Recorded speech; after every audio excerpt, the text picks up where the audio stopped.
Arc और एरियान पहुंच चुके हैं अब ललोटिया में। एरियान सामने कुछ बंदों को अपना नाम बताती है और कहती है मैं मिशन से वापस आ गई, और उन्हें गेट खोलने को कहती है। अब गेट खुलने लगता है और ये सब देख के आर्क काफ़ी ज़्यादा एक्साइटेड हो रहा होता है। एरियान कहती है मैं एल्डर से परमिशन लेने जा रही हूँ, तुम यहीं पे वेट करना। अब एरियान चले जाती है और आर्क बाहर वेट कर रहा होता है और बोल रहा होता है कि एल्व्स काफ़ी सालों तक जीते हैं तो ये जगह काफ़ी पुरानी होगी। इसके बाद आर्क जो है वेट करते करते बोर हो रहा होता है तो वो कुछ ना कुछ करने लग जाता है और फिर शाम होने लगती है। वो एक जगह पे बैठ जाता है, तभी एरियान आ जाती है और कहती है सॉरी लेट हो गया थोड़ा, परमिशन मिल गई है, आ जाओ। अब आर्क एरियान के साथ अंदर जाता है और यहाँ का सीन देख के काफ़ी ज़्यादा हैरान हो जाता है। फिर पूछता है ये बड़ा सा ट्री क्या है। एरियान कहती है यहाँ पर एल्डर रहते हैं। अब इस ट्री के पास पहुँच के सामने खड़ा बंदा कहता है मैं हूँ डिलन टैग ललोटिया, इस विलेज का एल्डर। मैंने सुना तुमने मेरी बेटी की काफ़ी मदद करी। और इसके बगल में खड़ी औरत कहती है मैं हूँ ग्लेनीज, इनकी वाइफ और आर्या की मदर। आर्क खुद को इंट्रोड्यूस करता है और करते करते अचानक से कहता है आप दोनों लेडी एरियान के पेरेंट्स हो। ग्लेनीज कहती है मैं इस साल 170 साल की हो गई और ये नंबर चेंज ही नहीं हो रहा। एरियान कहती है ये एक्चुअली 245 साल की है। ये सुन के आर्क मन में कहता है तो एल्फ सच में ज़्यादा सालों तक जीते हैं। और एरियान से कहता है तुम एल्डर की बेटी हो। एरियान कहती है क्या मैंने बताया नहीं था ये। डिलन कहता है एरियान ने हमें बताया कि तुमने उसकी मदद करी मिशन में, मैं तुम्हें थैंक्स करना चाहता हूँ उसके लिए। ये अनएक्सपेक्टेड था कि ये फ्यूडल लॉर्ड के पैलेस पे अटैक करेगी। एरियान बोलती है वो लोग थे जिन्होंने एग्रीमेंट तोड़ा। डिलन बोलता है प्लान किडनैपर्स पे स्ट्राइक करने का था, तुम्हें लॉर्ड के पैलेस में जाने की क्या ज़रूरत थी। आर्क कहता है सर मुझे समझाने दो।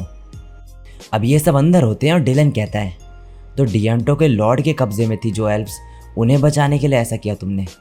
अब मुझे समझ आया, लेकिन मुझे एल्डर्स की जनरल मीटिंग में सब समझाना होगा। एरियान कहती है मैं आपके साथ आऊँगी। और डिलन कहता है हम सुबह मैपल चलेंगे और इस परचेज और सेल एग्रीमेंट के बारे में भी डिस्कस करना है। अब ग्लेनिस खाना लेके आ जाती है। आर्क खाना कैसे खाए ये सोच के परेशान हो रहा होता है, लेकिन डिलन कहता है मैंने तुम्हारी बॉडी के बारे में सुना, हमें कोई दिक्कत नहीं। और आर्क अपना हेलमेट उतार देता है और खाना खाने लगता है। अगले दिन सुबह आर्क सो के उठता है और बाहर आता है। ग्लेनिस कहती है गुड मॉर्निंग आर्की, क्या अच्छे से सोए तुम। आर्क कहता है हाँ, क्या चीफ डिलन और लेडी एरियान चले गए। ग्लेनिस कहती है हाँ कुछ ही मिनट पहले गए वो, वेट करो मैं ब्रेकफास्ट लेके आती हूँ। नेक्स्ट दिन में डिलन और एरियान एक जगह पे पहुँचते हैं जहाँ पे टेलीपोर्टेशन सर्कल से कुछ लोग इन्हें मैपल पे पहुँचा देते हैं। अब ये दोनों पहुँचते हैं एल्डर्स की मीटिंग में। यहाँ एक ग्रैंड एल्डर इनसे रिपोर्ट मांगता है एल्व्स की किडनैपिंग के ऑपरेशन की। नेक्स्ट दिन में अब ग्लेनिस और आर्क को दिखाया जाता है, ये बाहर घूम रहे होते हैं। आर्क कहता है ये जगह काफ़ी बड़ी है, यहाँ काफ़ी एल्व्स रहते होंगे। ग्लेनिस कहती है सेफ्टी रीजंस के लिए हमने कुछ छोटे विलेज ले लिए हैं जो इस एरिया में हुआ करते थे, तो यहाँ 4000 से भी ज़्यादा लोग होंगे। आर्क मन में कहता है लगता है किडनैपिंग कॉमन है यहाँ के लोग आर्क को घूर रहे होते हैं और बोल रहे होते हैं एक ह्यूमन यहाँ क्या कर रहा है। आगे जाके आर्क के पास वो लड़की आती है जिनको इसने बचाया था। ये कहती है थैंक्स, आपकी वजह से मेरी चोट ठीक हो गई। और दोनों आर्क को बाय कह के वहाँ से थैंक यू बोल के चले जाते हैं। आर्क ग्लेनिस से कहता है माफ़ करना ऐसे बीच में रोकने के लिए।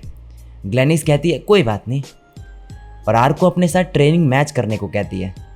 नेक्स्ट दिन में एल्डर्स की मीटिंग दिखाई जाती है। एक एल्डर कहता है मुझे लगता है लॉर्ड के कैसल पर अटैक करना बेवकूफ़ी थी। दूसरा एल्डर कहता है वो ही है जिन्होंने 400 साल पुराना एग्रीमेंट तोड़ा। एक और एल्डर कहता है क्या ह्यूमंस भूल गए हैं कि उन्होंने वॉर करके हमारे साथ 600 साल पहले कंट्री डिवाइड कर दी थी। एक दूसरा एल्डर तभी कहता है हमारे लिए कुछ ही जनरेशन पुरानी बात है ये, लेकिन ह्यूमंस के लिए ये हिस्ट्री है, किसी को ये याद नहीं। तभी एक और एल्डर कहता है लेटर क्यों नहीं लिखते रोडन किंगडम को इस केस के बारे में। अब एक हाई एल्डर कहता है हमें उन्हें समझाने की कोई ज़रूरत नहीं। अगर हम लेटर लिखेंगे तो जिन लोगों ने भी इस ऑपरेशन में काम किया है उन्हें कंट्री समन करेगी। फिर हमें वीकनेस नहीं दिखानी चाहिए। ह्यूमंस ने पहले एग्रीमेंट तोड़ा। दूसरा एल्डर कहता है, लेकिन लॉर्ड के पैलेस पर अटैक करना काफ़ी ज़्यादा था। अगर ये फैल गई बात तो एक और वॉर हो सकती है। ग्रैंड एल्डर कहता है, हमारे लोगों को बचाने के ऑपरेशन के चलते चलते हमें रोडन किंगडम के नेक्स्ट मूव का ध्यान रखना होगा। अब बस यही एक तरीका है।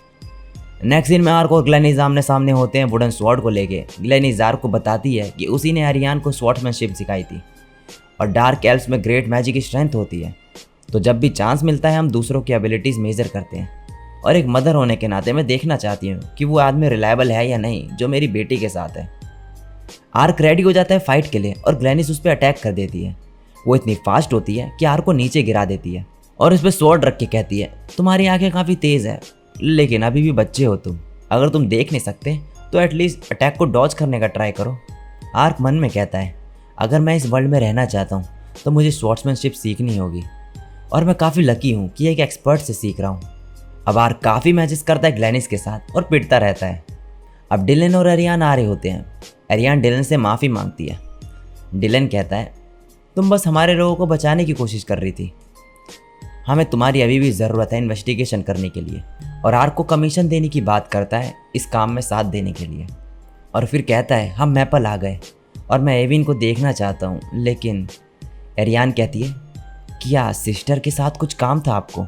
डिलन कहता है, ओह हाँ, मैं तुम्हें बताना भूल गया, एविन की शादी है अगले साल। ये सुन के एरियान शॉक्ड हो जाती है और कहती है, वो पागल लड़की जो बैटल करा करती थी और जिसने कहा था कि कभी शादी नहीं करेगी, वो शादी कर रही है। तभी एक लड़की भागते हुए आती है और एरियान के ऊपर कूद जाती है और उसे हक कर लेती है।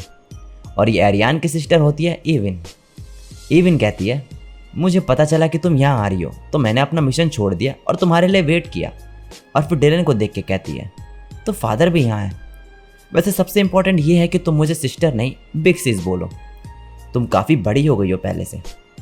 ये सब देख के डिलन यहाँ से चले जाता है। अब इसके बाद एविन एरियान की तारीफ़ करती है एल्व्स को बचाने के लिए और कहती है, तुम अब काफ़ी स्ट्रांग हो। एरियान कहती है, मैं अभी भी तुम्हारे सामने कुछ नहीं हूँ।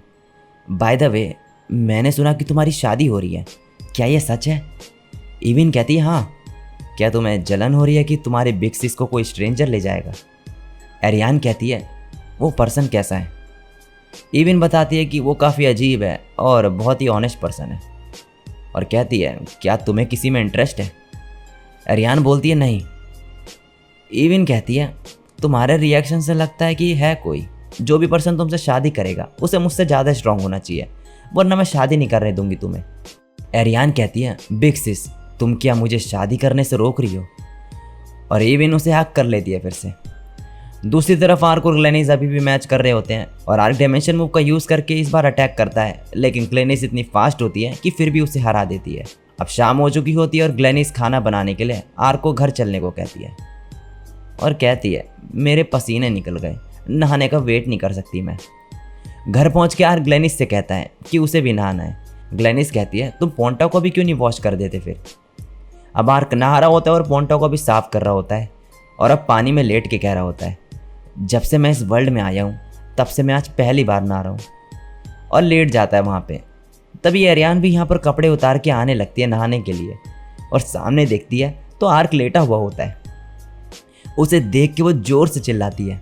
आर्क कहता है, ये मैं हूँ आर्क, लेकिन एरियान उस पर अटैक कर देती है। नेक्स्ट सीन में आर्क और एरियान टेबल के पास बैठे हुए होते हैं और दोनों शर्मा रहे होते हैं। ग्लेनिस एरियान से पूछते हैं, क्या हुआ, तुम्हारा चेहरा लाल क्यों है? एरियान कहते, नहीं कुछ नहीं हुआ। तभी डिलन यहाँ पर आ जाता है और कहता है, तुम दोनों यहाँ हो तो फ्यूचर प्लान्स के बारे में डिस्कस कर लेते हैं खाने से पहले। अब डिलन बता रहा होता है कि काउंसिल ने इन्फो इकट्ठा करने को कहा है उन लोगों के बारे में जिनके नेम्स कॉन्ट्रैक्ट में इन्वॉल्व हैं और एल्व्स को फ्री कराना कंटिन्यू करोगे। मैं तुम्हें हायर करना चाहता हूँ एरियान को असिस्ट करने के लिए आगे, लेकिन तुम्हें ज़्यादा पेमेंट नहीं कर सकता।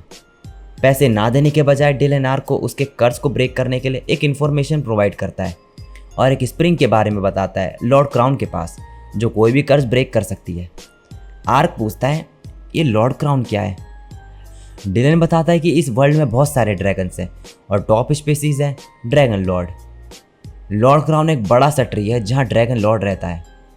लॉर्ड क्राउन में स्पिरिट्स रहती है, ट्रीज और लीव्स, जिनके काफ़ी फ़ायदे हैं।